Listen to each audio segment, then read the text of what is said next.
North Bengal যাওয়ার তিনি পৌঁছানোর পরেই সতর্ক করেছিলেন জেলাগুলোকে। রাতভর তিনি মনিটর করেছেন বর্ডার পরিস্থিতি। তিনি চাইছেন শান্ত থাকুক আমাদের এপারে যারা বাংলা রয়েছে, নেপালের পরিস্থিতি যেন সেখানে আস না পড়ে। তো নেপালের ঘটনায় মমতা ব্যানার্জি ভয় পাওয়ার কারণ আমার জানা নাই। তিনি হয়তো ভাবছেন নেপালে যা ঘটেছে বাংলায় হয়তো তা ঘটতে পারে, এরকম আশঙ্কা থেকে তিনি হয়তো পারার ব্যবস্থা করেছেন। আমার জানা নাই নেপাল নিয়ে বাংলার মুখ্যমন্ত্রী আতঙ্কিত হওয়ার কি কারণ। এক, 2 নম্বর, উত্তরকন্যায় তিনি এমনি ভিজিটে গেছেন, সবাই জানে। সেই মানে এটা কি হয়, মানে যাকে বলে না, মেলাও দেখা হয়, পাঁপড়ও খাওয়া হয়, দিদির তাই অবস্থা আর কি। রথ দেখা হয়, পাঁপড়ও বেচা হয়, দিদি সেই কীর্তি করতে গেছেন।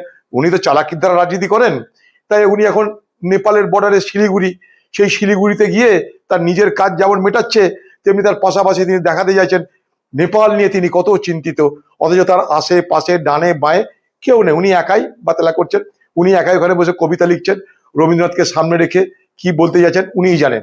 এটা এত দুর্বোধ্য, বাংলার মুখ্যমন্ত্রী এর ব্যাখ্যা কেউ করতে পারবে না। আমার প্রশ্ন হচ্ছে যে গোটা নেপালের সঙ্গে ভারতবর্ষের সীমানা, এটা কোনো সীমানাই নয়, ওপেন সীমানা এটা, এবং সেই সম্পর্ক আমাদের আছে।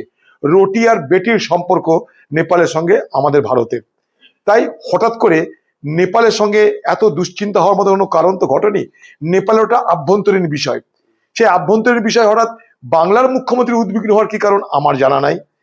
এটা আরেকটা তার নতুন নাটকের তিনি মানে শুরু করতে চলেছেন, কারণ তিনি জানেন যে এইসব করার মধ্যে দিয়ে এখন সমস্ত বাংলার যে সমস্ত মূল মূল বিষয়গুলো, সেগুলোকে যদি কিছুটা ঘোরানো যায়। সারা বাংলা জুড়ে আজ প্রতিবাদের ঝড় বইছে, নেপালের মতো নিশ্চয়ই নয়, কিন্তু প্রতিবাদ তো সারা বাংলা জুড়ে হচ্ছে, মানুষের মনে হচ্ছে, বাইরে হচ্ছে। সেই সমস্ত ক্ষোভকে তিনি নিরসন করার জন্য একটা নেপালকে সামনে রেখে তিনি তাদেরকে সেখানটায় ধামাচাপা দেওয়ার চেষ্টা করছেন। আমাদের বক্তব্য একটাই, নেপালের সঙ্গে আমাদের সম্পর্কটা উনি ভালো করে বোঝার চেষ্টা করুন, তাহলেই ভালো হবে। কলকাতা কাঠমান্ডু হতে পারে এরকম কোনো আশঙ্কা নেই তো? দেখুন, কোথায় কি হতে পারে আমি জানি না, তবে একটা জিনিস বলতে পারি যে ভারতবর্ষে যে মাওবাদী হামলাটা হয়েছিল, আমরা সেই করিডোরটাকে বলতাম পশুপতি টু তিরুপতি। সেই করিডোরটার নাম ছিল পশুপতি টু তিরুপতি। সেই করিডোরের মধ্যে মাওবাদীরাও ছিল বাংলার।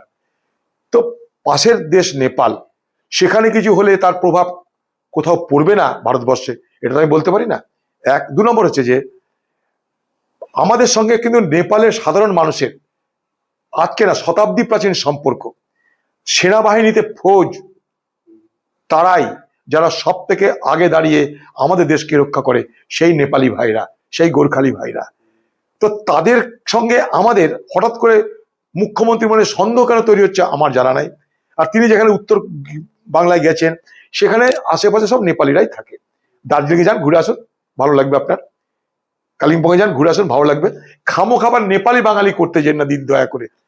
আপনার এই বাঙালি অবাঙালি নিয়ে আমরা বিব্রত, তাই বাঙালি অবাঙালি বিভেদ যাতে না হয় তার জন্য দিল্লি পর্যন্ত তদবির করছি। আবার বাঙালি নেপালির কাণ্ড না বসিয়ে বসেন আপনি, কারণ ভোটের জন্য, ধান্দার জন্য আপনি তো সব পারেন। যদি দেখেন ওখানে নেপালিরা আমাকে ভোট নাও দিতে পারে, আবার আপনি নেপালি বাঙালি করে দেবেন, অসুবিধা কি আছে? এই ধান্দাবাজিটা করবেন না। মানুষের জন্য প্রকৃত অর্থে সহযোগিতার হাত বাড়ান।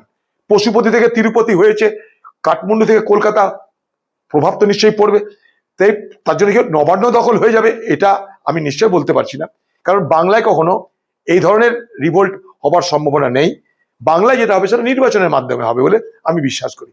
তাই জন্য মুখ্যমন্ত্রী খুব সুচতুরভাবে এই বাংলায় বিজেপির সঙ্গে হাতে হাত মিলিয়ে সাম্প্রদায়িক বিভাজন রাজনীতি যেমন করেছেন, তিনি করছেন, আগামী দিনেও করবেন। দাদা, একটা অন্য কোশ্চেন